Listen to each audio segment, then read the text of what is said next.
So I can see a few familiar faces in the room, but some of you may be completely new to Albert, so I might just do a quick précis on what we are. You might have seen some of the literature outside the door and the branding, but ultimately we're an industry organisation for sustainability in TV and film. We're run out of BAFTA, and we exist to reduce the emissions and environmental impact of production and to empower creatives to tell stories about climate change and sustainability.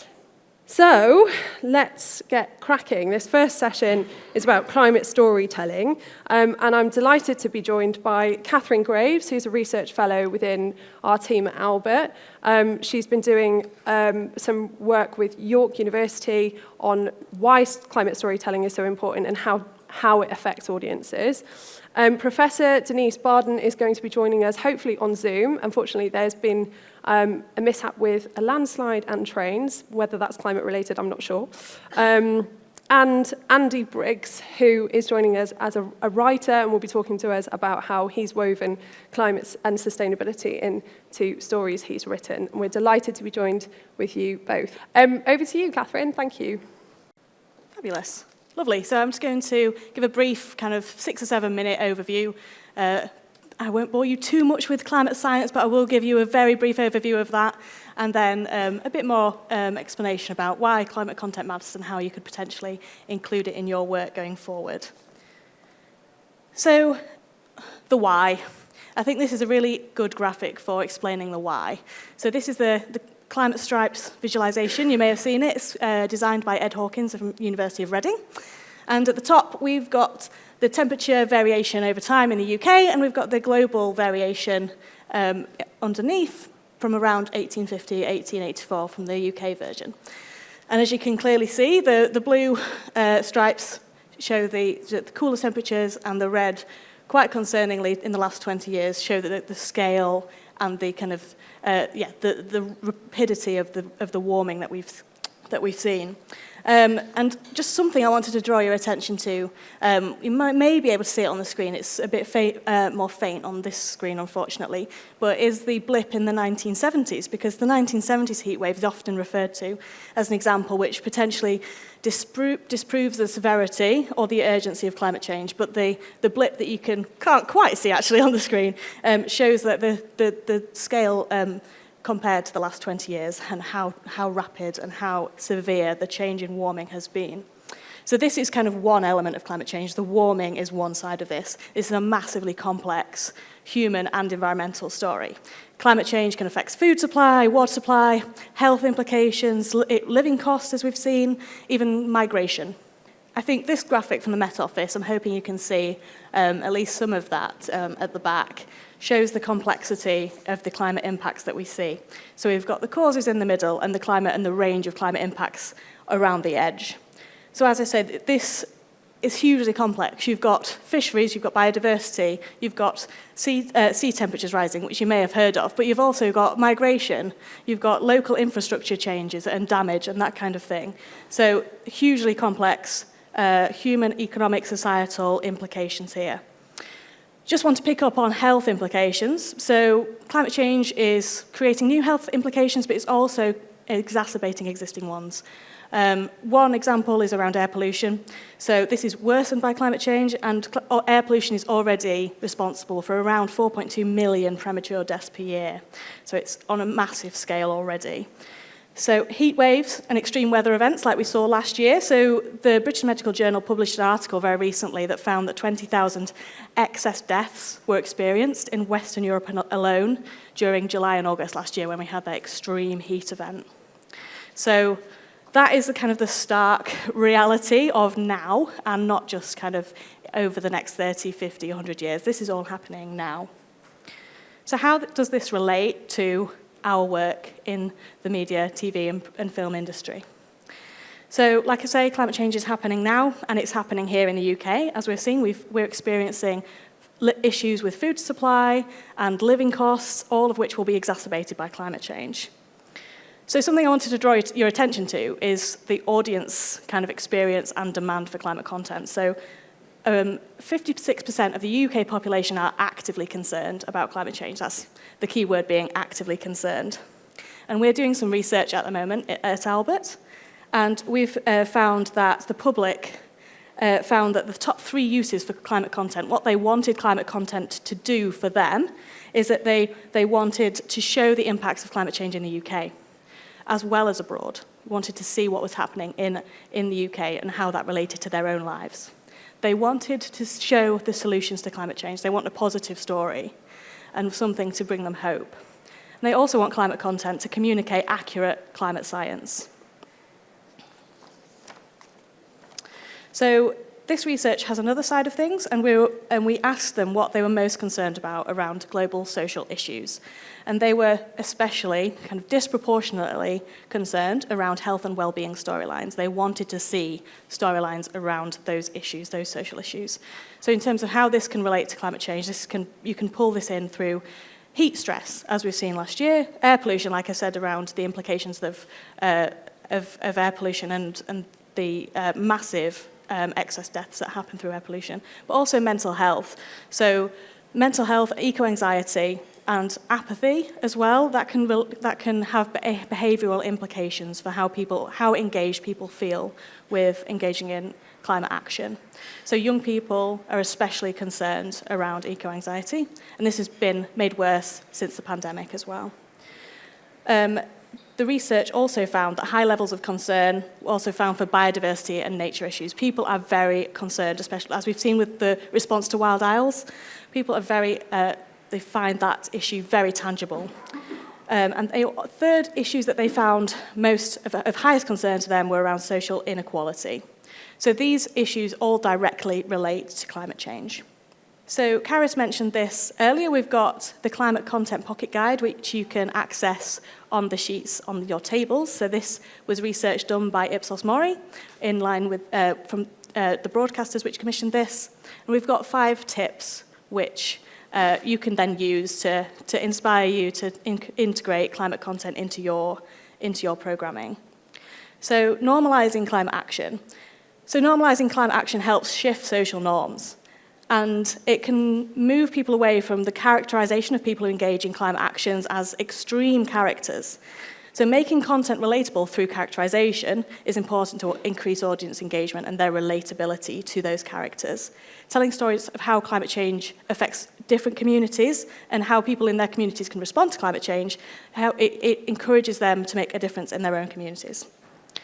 So staying positive, as I mentioned earlier. So laying out accurate science on the causes and the impacts of climate change is vitally important.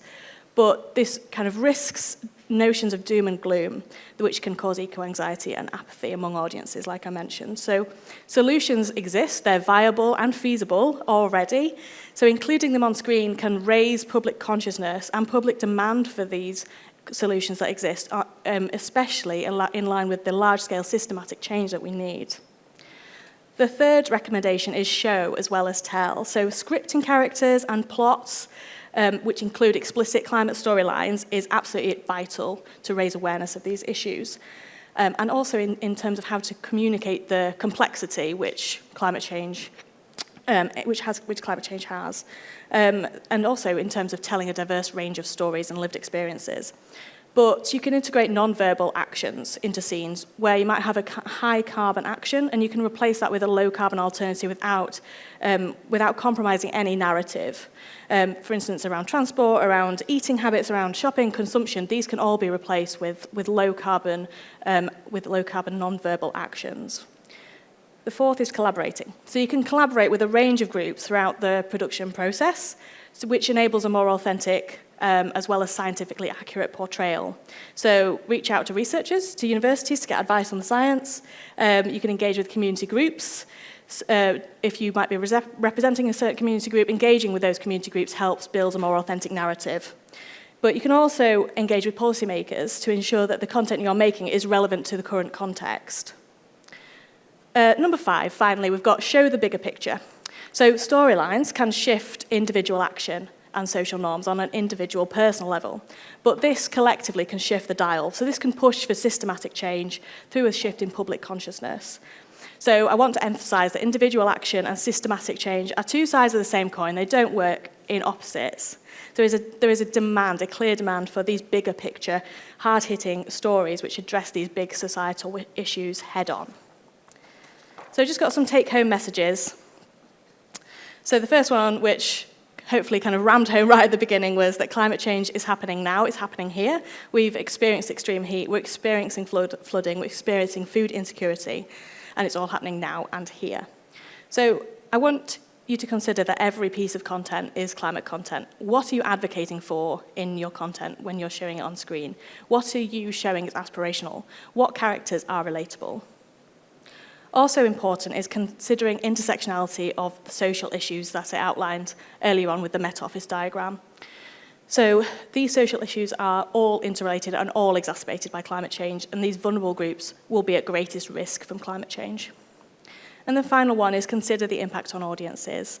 So linking back to that all content is climate content. So research shows that storylines, plot points, characterization, non-verbal actions, audiences all interpret them differently depending on their own position and their own social group and that kind of thing.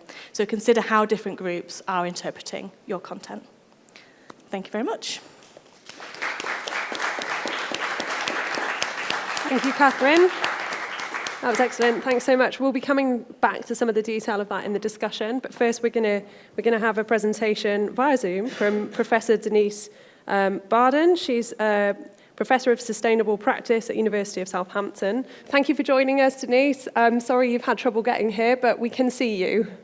So for me, the key takeaway in the Planet Placement Report wasn't so much that we necessarily have to be sticking climate in every script, but more its role in normalizing behaviours. So for example, if we see someone get in a car and not do a seatbelt, or we see someone throw away litter, we kind of know that signifies something wrong, something abnormal, something we might disapprove of. But I mean, have you ever seen anyone on a TV show actually finish what they're eating? So, food waste is absolutely as essential in script writing. If we see people, fly around in jet planes or destroy property, it's absolutely normalized. One of the things that came up in a piece of research someone was saying was the last episode of a sort of crime procedural, Grace, has the character deciding to, trash his wife's car who'd been missing for 9 years. And the car breaker says, this has got lots of mileage in it. Are you sure you want to break it up? But our character is so worried about being emotionally upset by perhaps seeing it on the road. He'd rather, squish it to bits than have to deal with that. But then there's others of us who are agonizing, should we, justify the embedded carbon in a new electric vehicle? And then we see this and it doesn't matter. There's a complete disconnect between people's behavior and environmental consequences. And that's very insidious. It's very subtle. It tells us without actively telling us we don't need to care about that. So it's quite subtle. And I think one of the great things about the Planet Placement Report, it does cover those subtleties. And it turns to how we learn. So we learn either through listening like you are now, and you're rationally listening to what I say and processing it. And that's one way of learning. But actually, most of us is just sort of absorbing without even knowing it what's important to other people. So social norms, we just kind of absorb them without really thinking about them. And so they're much more pervasive and stronger predictors of our behavior than what we're necessarily actively taught. And cultivation theory is a whole sort of branch of literature that looks at how what we see on television and screen has affected our attitudes and led to, especially with sort of globalized TV content, led to a fairly sort of uniform worldview, especially boosted by the adverts, which are all, what the characters are doing, what the adverts are telling us, are basically asking us to engage in high consumption behaviors.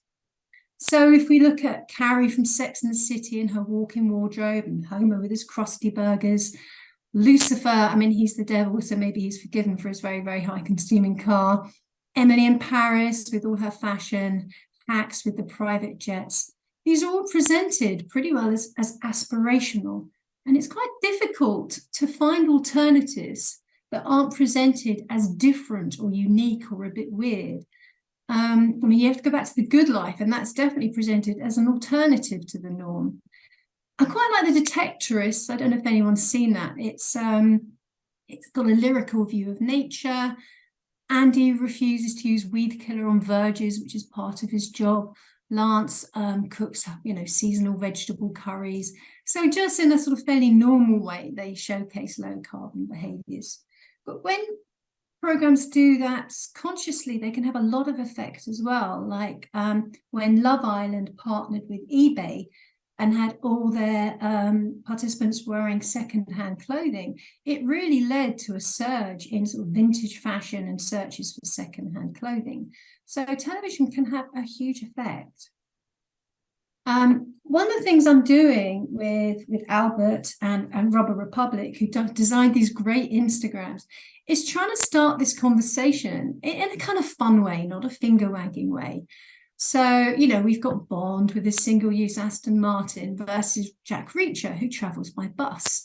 Bond with his walking wardrobe of luxury suits. Jack Reacher only shops in thrift shops. So, Jack Reacher will take one planet's worth of resources to kill the bad guys. But if we all live like Bond, we made the figure up, I'll be honest about it, but maybe we'd need about 20 planets.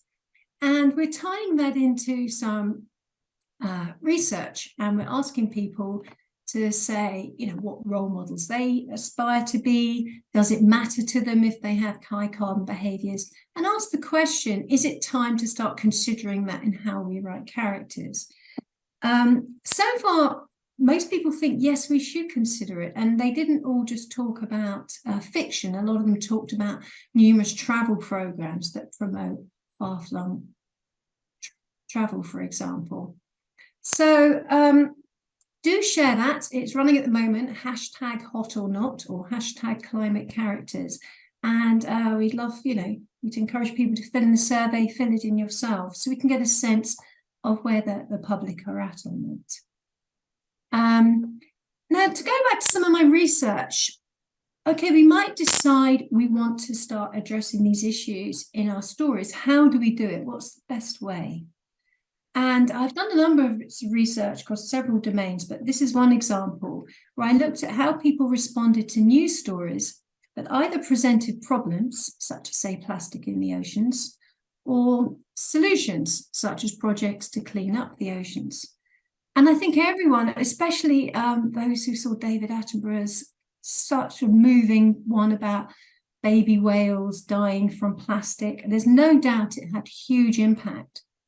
But my research showed that actually it was the positive stories that inspired real behaviour change. And I did it across a number of different domains where people were exposed to positive and negative versions of similar stories. And the results were conclusive. Whereas the negative ones led to sort of passive despair, oh, we're messing up our world, something should be done. The positive ones said, oh, I will now do this. So again, I think we need to focus not so much perhaps on raising awareness of the problems, because the danger is then we might just boost eco-anxiety, and fear doesn't always lead to the kind of behaviour you'd expect. It might just as easily lead to buying up all the toilet rolls than it would be leading to, say, giving up flying. So showing solutions and normalising green behaviour, I think, is absolutely crucial.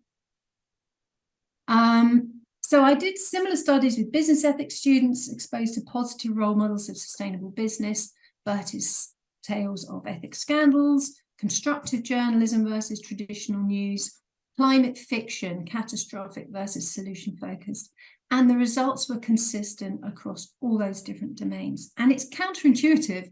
We always tend to focus on the problems, but that's why it's a point I'm emphasising. It's showing positive role models, engaging solutions that we can engage in that seem to be most inspiring to action. And perhaps if you know how the mind works, we're probably more likely, it sort of fits into the way we sort of process information as well.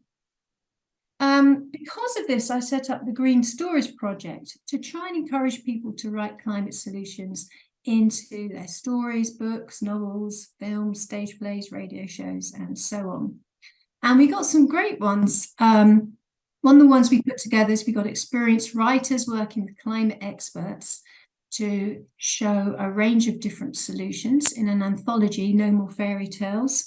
One of the stories I wrote there was The Assassin, which is 8 people in a citizens' jury debating climate solutions, and one of those people is an assassin. So it's a great way to highlight 8 citizens' assemblies as a democratic form that will enable us to think beyond short-term electoral cycles, to showcase key climate solutions, but in a fun whodunit way. So we're adapting that as a stage play, Murder in the Citizens' Jury. I think it might be hopefully on at COP28, we'll see. So there's plenty out there. Habitat Man is a book I wrote about a guy who gives up his job to help people make people's gardens wildlife friendly. And in the process, he falls in love, he digs up a body. And I mention it because we did some research on it. And we found that 98% of readers adopted at least one green alternative. They were particularly persuaded by the natural burial scene, which shows, how beautiful a natural burial can be. So it makes the point that what we read can really affect our behaviour. I'd like nothing better than to see it as a TV series. Or what about a TV series about the biggest role model of all, Father Christmas, who currently probably represents consumption? What if he represented green consumption? What if the toys came from a toy hospital rather than a toy factory? So call to action summary. I think the key thing is to avoid portraying excessively high carbon consumption as aspirational. To be mindful, the more there is a disconnect between our behaviour and the environmental impacts, the more humanity is in danger. We need to make that connection, or at least stop ignoring it entirely. Do help us with our research and social media campaign, #HotOrNot, #ClimateCharacters. Commission series of films that show positive role models, and perhaps series and films that show a vision of society where we've done things right. Perhaps citizens' assemblies have replaced our representative democracy, which I declare, and someone prove me wrong, is constitutionally incapable of thinking beyond 4-year electoral cycles. It might show a society which is driven by the well-being index as a metric of success rather than the gross domestic product, or perhaps we have carbon credit cards. So things that might be more transformative. If anyone wants to ask me a little bit more, I have access to some of the wonderful stories I have access through the Green Stories one, or wants to commission anything, do please get in touch. Really, really happy to help.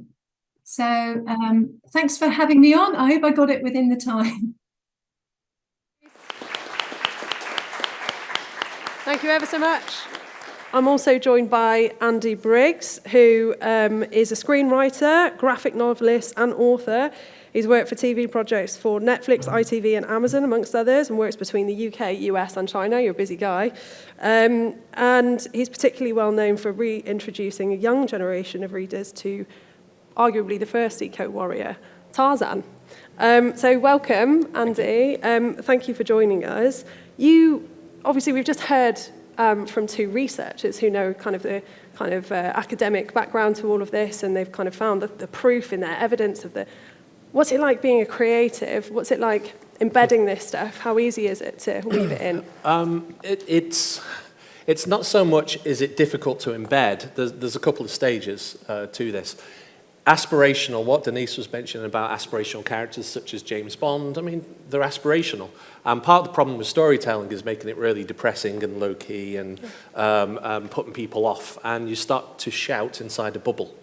So you need to create stories that are going to reach beyond this room. Otherwise, what's the point? This is your audience. So particularly, for example, you mentioned Tarzan. So Tarzan, for 111 years, has been the world's first eco-warrior. And I got to reintroduce him to a whole new audience with a series of books. And I got to tour around schools. So I was talking to a younger generation of readers who were engaged by the stories and the hopefulness of the adventure. we tacked on almost the environmental aspect as a secondary storyline.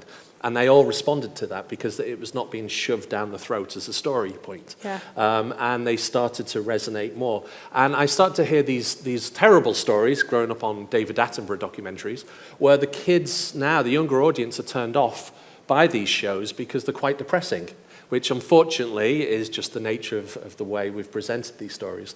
So that made me think that we really need to start making stories that are upbeat and positive and also told in a very different way, which I got the opportunity to do with a new feature film we've just done called The Bastard King, which we kind of really destroyed the narrative.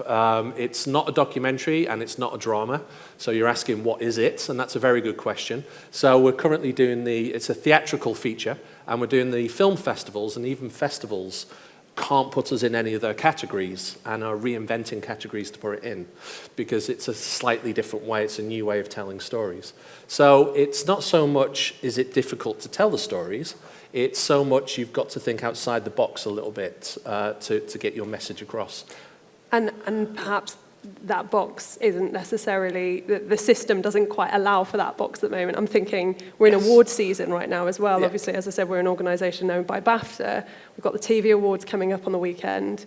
And I worked with Edinburgh TV Festival on the Climate Impact Award last year, but there isn't really a home for these stories, is there, at the moment? Yeah, we've got a long way to go to educate ourselves as a sector on kind of what's palatable, you know, and what we've got appetite for risk for. But Catherine, I'm going to come to you on this. We know that there's appetite for this, don't we, in the public? So it's even if you don't care about the moral argument about the need for systemic change or the need for behaviour change from individuals, we know that the public want to see more.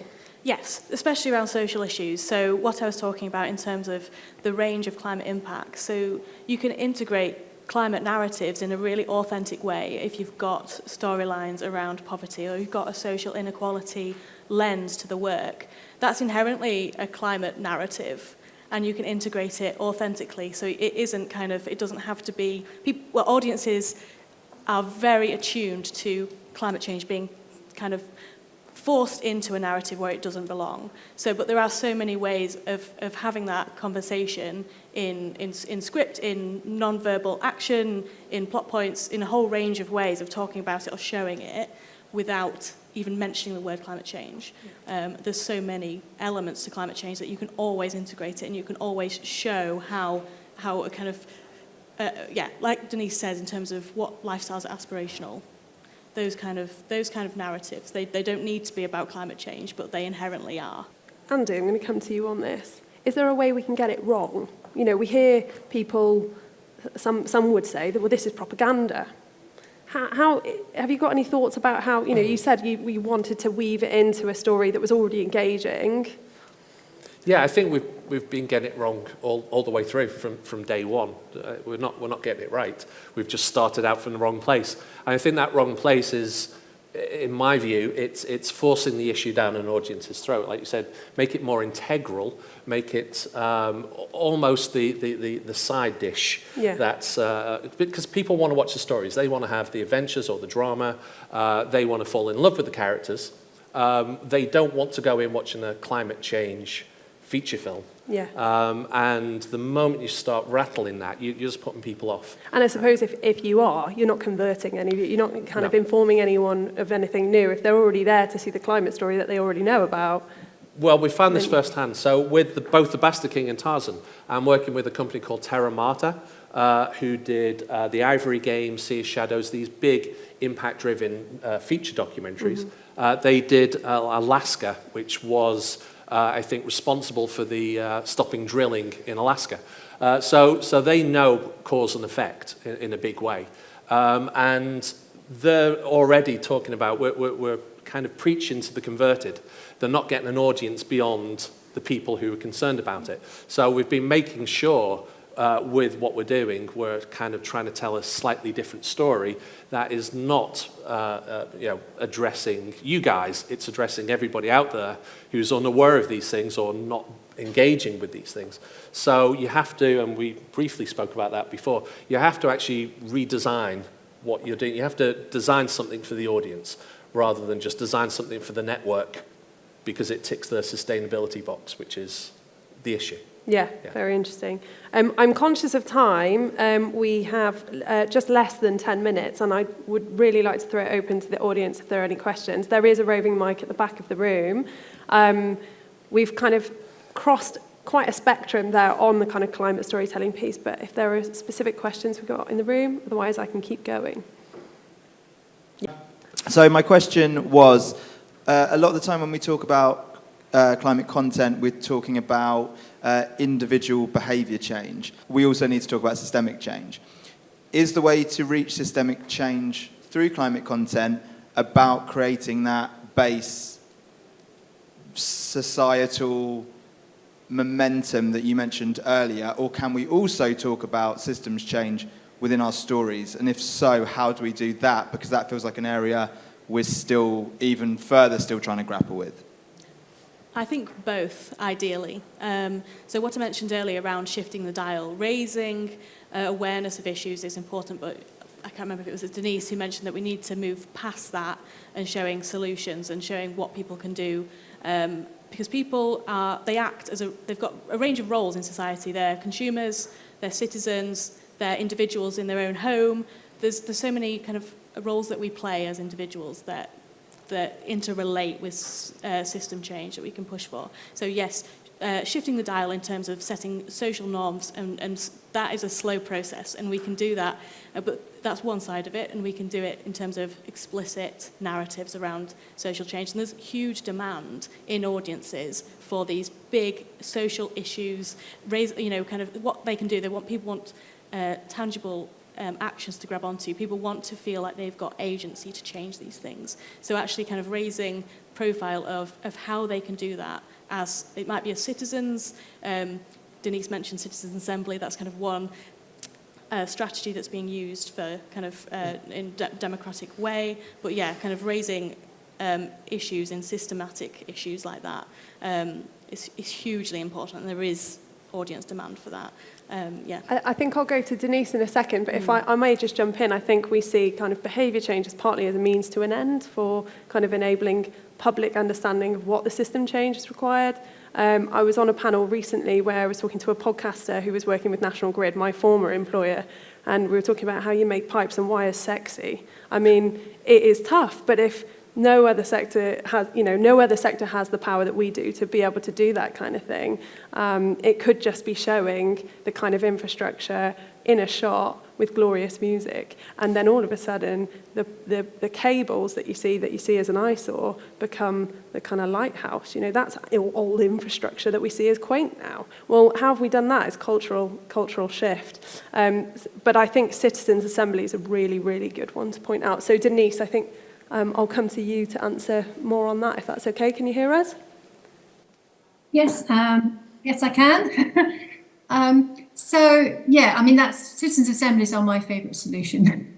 But in terms of just integrating sustainable behaviour in the fabric of any story, it's so easy to do. Like, for example, Emily in Paris, she's got a job promoting basically luxury fashion. But she could just as easily be promoting vintage fashion, all these new fashion apps and secondhand pre-loved fashion. When people are getting from A to B, they could just as easily be using some of these new drive sharing apps where you can make money from like letting other people use your car. So there's all kinds of things like repair cafes and libraries of things. So you don't necessarily have to have that same old trope of someone shopping and girls swinging bags by their thighs. They could just as easily be shopping secondhand or going to a library of things to get something. So you can just promote some of the real sustainable alternatives out there by normalizing them in the behavior of a character who's got nothing to do with that, who's just going about their everyday life and is not presented as being necessarily massively green. Just to kind of normalize these kinds of low consumption behaviors. Or even someone when they're ordering their food and then leave straight away getting a doggy bag. Yeah, thank you. Did you want to come in? Just to add something on that, because I think the nudge behaviour is really important, because I think the real case of that is smoking on TV. You look at smoking on TV, and then everybody says, this is wonderful, and people are smoking less. But then we took our eye off the ball and everybody vapes. So we're back to where we started. So I think it's very important, all of this. But then we just tend to take our eye off. Yeah, we need to carry on being creative. Absolutely. Thank you all for listening. Cheers. Good.